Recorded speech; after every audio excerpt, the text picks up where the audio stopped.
Please click on subscribe button to subscribe my channel for latest videos.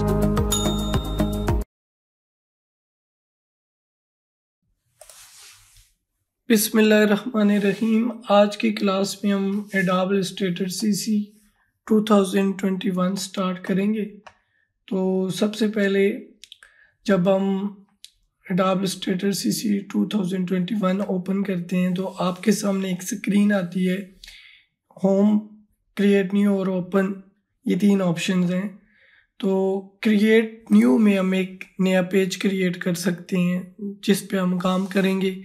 तो different pages आपके पास screen पे दिए हुए हैं, आपको जिस तरह का पेज चाहिए आप ले सकते हैं।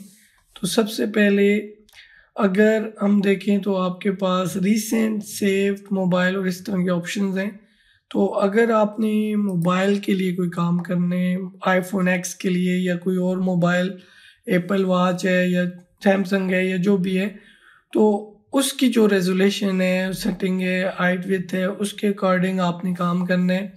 तो उस सेटिंग के मुताबिक आप पिक्सल्स में उसकी विड्थ, हाइट अपनी मर्ज़ी से चेंज भी कर सकते हैं, उसकी ओरिएंटेशन वगैरह भी, कलर मोड भी, उसके रेस्टर इफेक्ट्स भी। तो अगर आप वेब के लिए काम करना चाहते हो तो वेब के लिए आपके पास वेब लार्ज, वेब मिनिमम और इस तरह की रेजोल्यूशन और पिक्सल्स में सेटिंग्स आ जाएंगी, इनको आप चूज़ कर लें। अगर आपने प्रिंट निकालना है तो प्रिंट के लिए आप letter A4, print large, legal, tabloid और इस तरह की सेटिंग है। A4 कॉमनली यूज़ हम करते हैं। और इसकी जो सेटिंग है यूनिट्स की, वो आप पॉइंट्स में, पिक्सल में या वो जो भी चेंज करना चाहें यूनिट सेटिंग चेंज कर सकते हैं।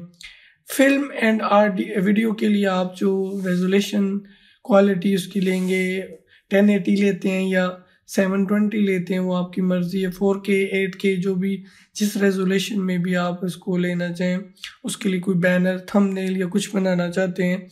और इसी तरह आर्ट एंड इलस्ट्रेशन के ऑप्शन है, यहाँ पे आप पोस्ट कार्ड, पोस्टर या जो भी आप बनाना चाहते हैं उसके लिए आप ये बना सकते हैं।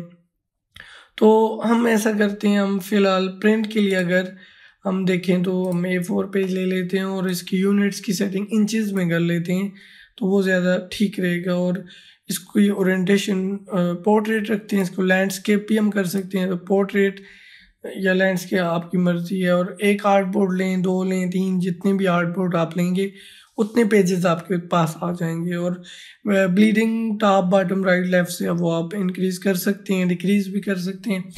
ये 0 ही रखते हैं। और जो प्राइमरी कलर मोड हम यूज़ करें वो 4 कलर है CMY के। और RGB colour, red, green, blue पे भी आपने काम करना है तो वो भी यूज़ कर सकते हैं।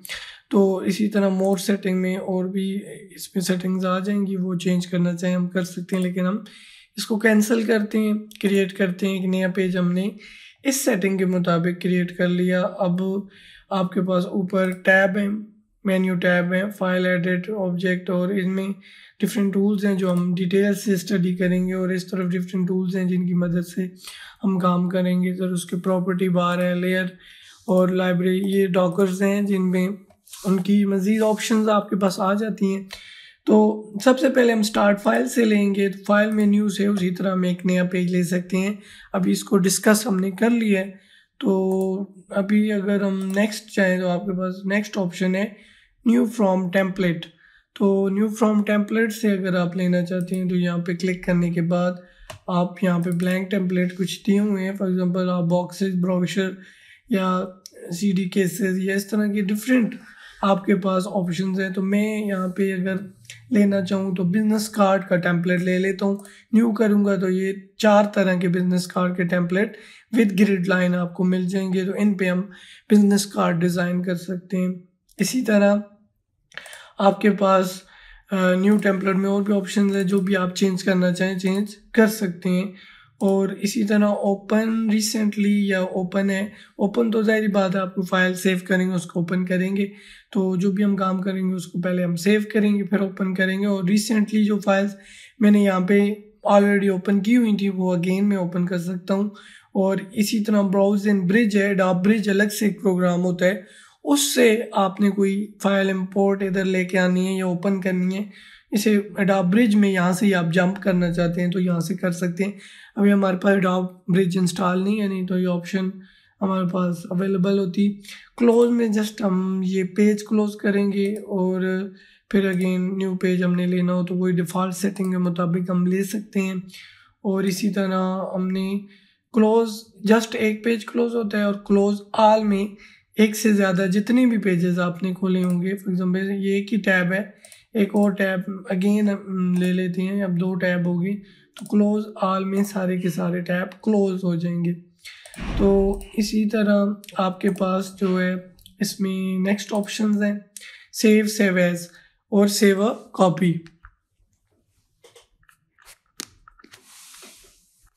तो सबसे पहले हम कुछ बना के उसे सेव कर लेते हैं। फॉर एग्जांपल मैं एक रेक्टेंगल लेके बना के इसको कलर करके कोई भी कलर दे के तो सेव कर लेता हूँ। ये मैंने इसको सेव कर लिया, डेस्कटॉप पे कर लें या जो भी लोकेशन आप दे दें आप अपने कंप्यूटर में और कोई भी नाम दे दें। तो मैं इसे रेक्टेंगल के ही नाम से सेव कर लेता हूँ और सेव पे क्लिक कर दूँगा।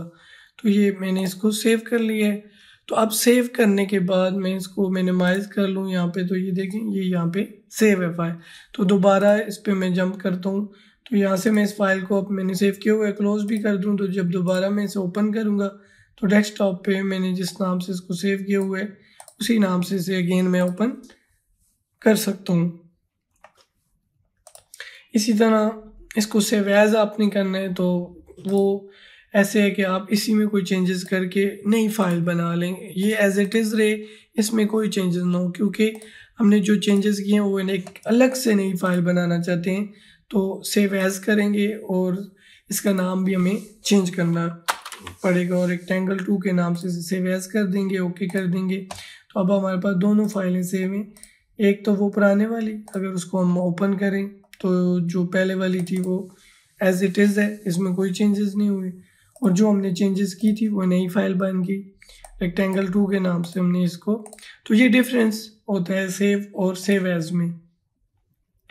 सेव अ कॉपी, इस पे आप क्लिक करें तो ये किसकी कॉपी बना के इसको सेव एज कर देगा, वो भी एडोब इलस्ट्रेटर CC 2021 में करें या जो भी ओल्ड वर्जन में करना चाहें उसमें भी कर सकते हैं। तो सेव सिलेक्टेड स्लाइस ये एक ऑप्शन है। स्लाइस अभी आपने पढ़ा नहीं है, स्लाइस के बारे में हम डिटेल पे जाएंगे। तो जो स्लाइस हम सिलेक्ट करेंगे जस्ट वही सेव हो, क्योंकि अभी स्लाइस यहाँ पे आर्टबोर्ड और स्लाइड्स पे हम जाएंगे, लेकिन यहाँ पे अभी फ़िलहाल नहीं जाते क्योंकि फिर वो अलग से टॉपिक है। तो फिर इसी तरह वर्जन हिस्ट्री है कि अब एक फ़ाइल आप बनाते हैं तो उसको सेव करते हैं। तो ज़ाहिर बात है, मैंने अभी भी बताया था कि आप जब उसे सेव एज करेंगे तो आप जिस नाम से भी उसे सेव एज करेंगे यहाँ पे वर्जन चेंज कर सकते हैं। तो अगर वर्जन CS6 CS5 या वो चेंज करेंगे, ओके करेंगे, तो वो उसका वर्जन चेंज होगा।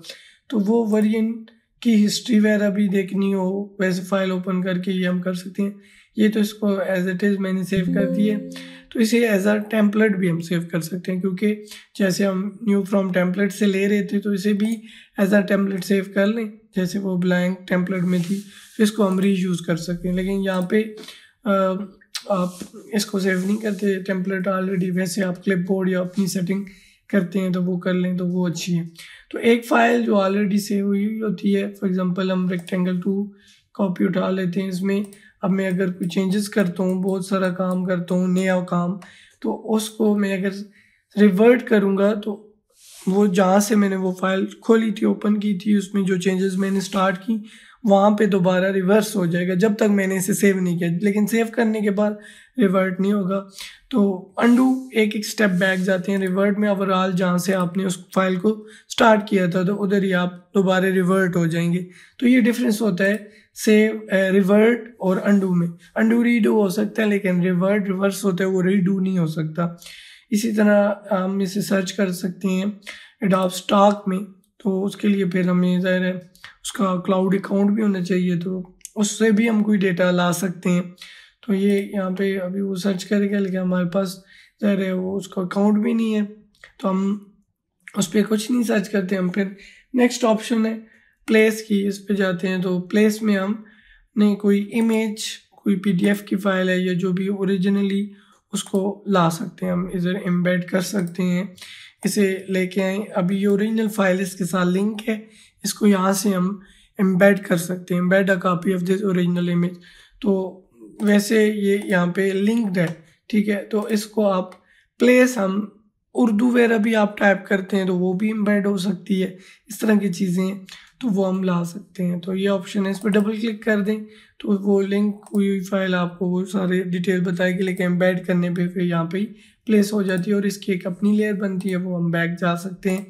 तो इस तरह आप इसको अनएम्बेड एम्बेड यहाँ से करेंगे।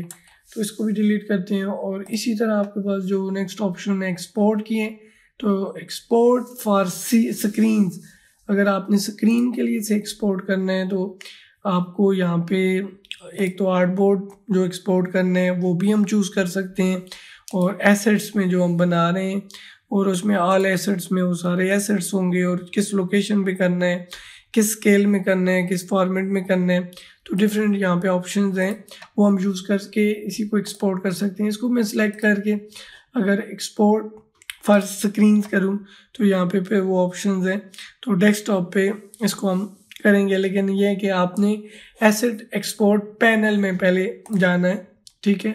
यहाँ पे आपके पास ये आर्टबोर्ड जो भी है उसकी डिटेल और उसकी सेटिंग, उसका साइज़, किस में PNG या JPG या किस सेटिंग में, किस फॉर्मेट में आपने उसको वो करना है, वो भी हम सेट कर सकते हैं, ठीक है। ये आर्टबोर्ड है तो ये सिलेक्ट कर लें, इसे क्लोज कर लें। तो इसी तरह इसमें मज़ीद आपके पास जो है वो ऑल एसेट की एक ऑप्शन आ जाती है, क्योंकि इसमें आप आमतौर पे जितनी भी चीज़ें बनाते हैं, कोई एक्सटर्नली कोई इमेज या कोई चीज़ लिंक है, कोई फॉन्ट है या कुछ है, तो वो भी आप एक्सपोर्ट कर सकते हैं, ठीक है। तो इसमें फिर वो आप लोकेशन दे के उसको एक्सपोर्ट कर लें। अब ये आइडिया इसलिए है कि हमारे पास वो सिर्फ हमने रेक्टेंगल्स ली हुई हैं बनाई, कोई ऐसा वो चीज़ नहीं है कि जो एक्सटर्नली हमें चाहिए और वो साथ इसके एक्सपोर्ट हो। तो वैसे आपने इसे PNG या उसमें करना हो तो वो कर सकते हैं। और आर्टबोर्ड तो एक ही हमने यूज़ किया हुआ है, तो उसको जस्ट एक्सपोर्ट करना है, तो ये उसके अंदर ये दो जो रेक्टेंगल्स थी वो एक्सपोर्ट होकर डेस्कटॉप पे आ जाएंगी। तो इसको मिनिमाइज़ करके हम ये देख लें, तो ये देखें इसमें वो ऑलरेडी हमारी फाइल्स हैं और ये एक फ़ोल्डर जनरेट हो गया है जिसमें ये एक ही आर्टबोर्ड था, तो वो एज इट इज़ हमारे पास उस PNG में आ गया जिसमें हमने उसे एक्सपोर्ट करना चाहा। लेकिन आमतौर पे हमें जो एक्सपोर्ट चीज़ें करनी पड़ती हैं एक्सपोर्ट एज में, वो हम आमतौर पे ऐसे JPG बनाते हैं या PNG बनाते हैं। तो JPG आपको चाहिए तो ये एक्सपोर्ट कर लें, और कलर मोड CMYK या 4 कलर आप करना चाहें तो वो कर सकते हैं। और ये देखें, ये इसी तरह फिर इस JPG को आप कहीं भी भेज सकते हैं, शेयर कर सकते हैं। और इसी में फिर आपके पास जो नेक्स्ट ऑप्शन है वो एक्सपोर्ट फॉर वेब लेजेसी, तो वेब के लिए आपने इसे एक्सपोर्ट करने PNG, इसमें इसका साइज़ भी रिड्यूस हो जाता है, क्वालिटी भी कम हो जाती है। गिफ करें या आपकी मर्ज़ी इसको PNG या JPG या जो भी करें, तो कलर्स में भी फ़र्क आएगा और यहाँ पे वो उसका साइज़ भी बता देगा। तो इसे सेव पे क्लिक करने पे ये हम इसको कर देंगे सेव। तो अब ये PNG हो गया यहाँ पे विदाउट बैकग्राउंड, ठीक है। ये आप इस तरह एक्सपोर्ट फॉर वेब, और साइज़ भी इसका कम था क्योंकि हमने उसके साइज़ को रिड्यूस किया है, ये ज़्यादा साइज़ ना ले। इसी तरह एक्सपोर्ट सिलेक्शन में जो सिलेक्ट है तो वो एक्सपोर्ट होगा, वही हम ऑलरेडी रिपीट कर चुके हैं। और पैकेज में ये सारी चीज़ें सेव होंगी, पूरा एक पैकेज बन जाएगा, उसमें जो जो फॉन्ट और मुख्तलिफ चीज़ें यूज़ होती हैं वो सारी चीज़ें एक फ़ोल्डर बन के पूरा सेव हो जाएगा। तो अभी इसकी रिपोर्ट भी जनरेट होगी, वो फाइल भी बन गई, फॉन्ट होते तो फॉन्ट भी एक्सपोर्ट हो जाते। तो ये ऑप्शंस हैं, ये भी आप यूज़ कर सकते हैं। इसी तरह पैकेज के बाद स्क्रिप्ट, इसमें आप PDF या SVG बना लें। हम ज़्यादा PDF को यूज़ करेंगे क्योंकि हमें PDF ही ज़रूरत पड़ती है, तो ये PDF बना लें। SVG स्केलेबल वेक्टर ग्राफिक्स के लिए होता है, वेब के लिए, तो हमें ये ज़्यादा यूज़ हम करेंगे। और बाकी जो अपनी अपनी फील्ड्स होती हैं उससे रिलेटेड फिर वो हम डिफरेंट स्क्रिप्ट्स यूज़ कर सकते हैं। और डॉक्यूमेंट सेटअप में हम इस डॉक्यूमेंट का जो भी सेटअप चेंज करना चाहें, उसकी यूनिट्स की और उसका ब्लीडिंग एरिया, टॉप बॉटम, वो सारा चेंज करना चाहें, फिर ग्रिड साइज़ वगैरह और ये हम सेटिंग्स कर सकते हैं फाइल के अंदर। और इसी तरह इसके प्राइमरी कलर मोड 4 कलर या 3 कलर कर दें। फाइल इन्फो में कोई डिटेल वगैरह है वो आप दे दें।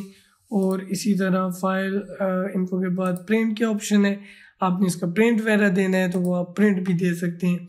और एग्जिट में ये प्रोग्राम क्लोज हो जाएगा और जो फाइलें आपने सेव करनी है सेव कर लें तो ये क्लोज। तो आज की क्लास में हमने फाइल का टैब कंप्लीट किया। नेक्स्ट क्लास में आगे हम कंटिन्यू करेंगे। तब तक के लिए अल्लाह हाफिज़।